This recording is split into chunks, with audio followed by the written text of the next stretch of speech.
Back to American Agenda, I'm Heather Childers along with Bob Sellers. So President Biden's staircase stumble causing major concerns over his health. And our next guest is joining a growing list of people questioning Biden's ability to lead the nation. I should say President Biden, saying this on Twitter. I served as White House physician under 3 presidents. I've seen what it takes physically and mentally to do the job. I can tell you right now that the way Biden is hiding from the public is a major red flag. Something's not right. Well, joining us to discuss is Republican Congressman from Texas, Dr. Ronny Jackson. Thank you so much for joining us. We appreciate it. That's not Texas where he is. Thank you. Yeah. That's Florida. I'm with you guys today. Yeah. Thank you guys look for like having you're me. down in Florida. Yeah. So from your expertise, let's just start with that. I mean, because you've been there, as you said, 3 different presidents. What do you think is going on with President Biden? Well, like I said, I know what the physical and the mental demands are of the job. I was there for 14 years, during 3 different administrations. So I've seen firsthand what it takes to do that job. And I just think if you look at, where Biden came from, we got 40 years of tape that we can look back and compare to what happened, to what's going on right now. And he's always made gaffes, but these are a lot different. I mean, he's really confused at times. He doesn't seem to know where he's at or what he's doing. He confuses names. He couldn't remember the Secretary of Defense's name the other day. He couldn't remember the Pentagon, for crying out loud, what the name of the Pentagon was. And if you look at a cognitive test, that fails both the naming and the shape section. But I just think there's a lot of stuff going on, and I think that sometimes when people have cognitive issues, they start having other small noticeable physical issues as well. You can see they get unsteady, they shuffle their feet a lot. I've seen more and more of that from him, and I think that's what was going on when he was going up the stairs of Air Force One the other day. He just wasn't, his feet weren't coming up like they should, and he was repeatedly stumbling. And I think the whole thing, just the big picture, is very concerning that we don't know exactly what his cognitive capability is. And I just remind everybody that when President Trump was physician, there was a huge hysteria from the press and from academic medicine, from all of these professors in psychology and psychiatry at Yale and Harvard and Stanford and places like that, and from the liberal press and from their medical correspondents on some of the liberal channels, demanding that President Trump be cognitively tested. They were saying he wasn't mentally or physically fit to be president.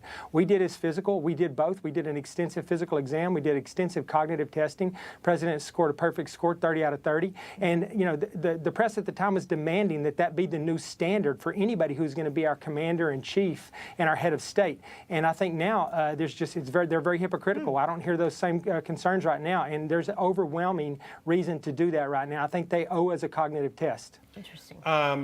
How does this unfold? I have a feeling that if there's a cognitive test, you and I aren't going to find out the results if they're negative. Just being very honest, that's just the way I look at the government. They're not always open. But we do see Vice President Harris going everywhere he goes.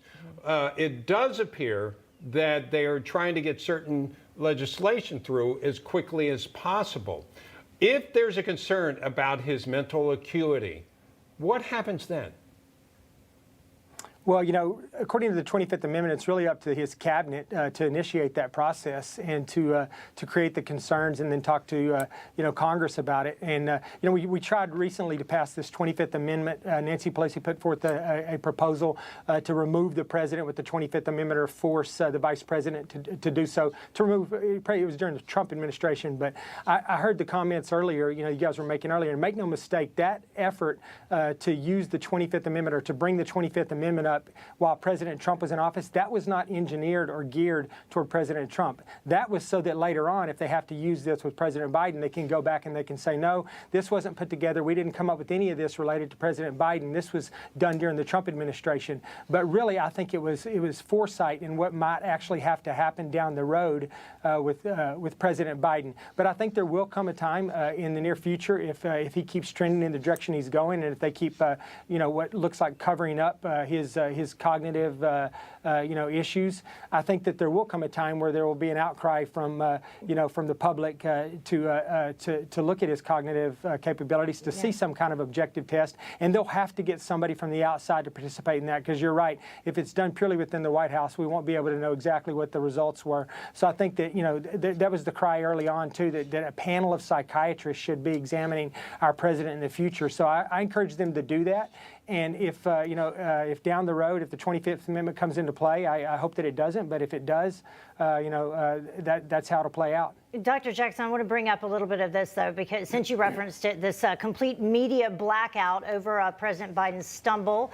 Let's take a look at this and also the media's reaction, as you mentioned, to compare it with former President Trump walking down that ramp slowly last June. The president's health was already called into question this past weekend when he was seen on video cautiously walking down a ramp after delivering a commencement address. There are some questions this morning about President Trump's health, and it's because of this video of the president. Do you see something possibly neurological that could be throwing off his balance? One doesn't need to be a physician to note that the president hasn't looked well recently. He was walking down the ramp afterwards, and he looked a little shaky. The president says no big deal. It was a downward ramp, and it was a little, he says, slippery, even though it was a clear day. And then now President Biden had said this about former President Trump on that ramp back in June. Look at how he steps and look how I step. Watch how I run up ramps and he stumbles down ramps, okay? Come on. Come on, man. That didn't age very well, did it? A lot to respond to there, but exactly that speaks to your point of the discrepancies. Yeah, boy, how your words will come back to haunt you, right? I mean, it's crazy. I mean, the hypocrisy in the press is just incredible, too. I mean, it's just unbelievable how President Trump never did anything to really bring up any of these issues regarding his cognitive ability, yet they wanted to go there anyways because they were just desperate to try to get rid of him. And now we have what looks like an obvious situation with President Biden's cognitive abilities and nothing. They won't talk about it at all. They completely ignore it. And, it's just another indicator that the far left and the liberal press, they're just a big part of their job in this administration to date and will remain a big part of their job in the future is going to be to cover up a lot of what's going on in this administration and to try to make things look better than they actually are. But, I just want to know, does he know what he's doing? He's the commander-in-chief. He's the head of state right now. We've got all kinds of issues going on with Iran and China. Our southern border's being overrun right now, and we need to know that he knows what he's doing in regards to all these issues. Well, Congressman Jackson, I know you're meeting with the former president today, so you two definitely have a lot to discuss, and we appreciate you taking the time out to join us. Thank you, guys. I appreciate you having me. All right. Hey, I'm Rob Finnerty. Thanks for watching. If you enjoyed this video, please join the conversation in the comments below. Don't forget to subscribe, too. Hit the bell icon to be alerted to breaking news. And remember, there's a whole lot more on Newsmax TV, America's fastest growing cable news network. Newsmax TV, where real news for real people.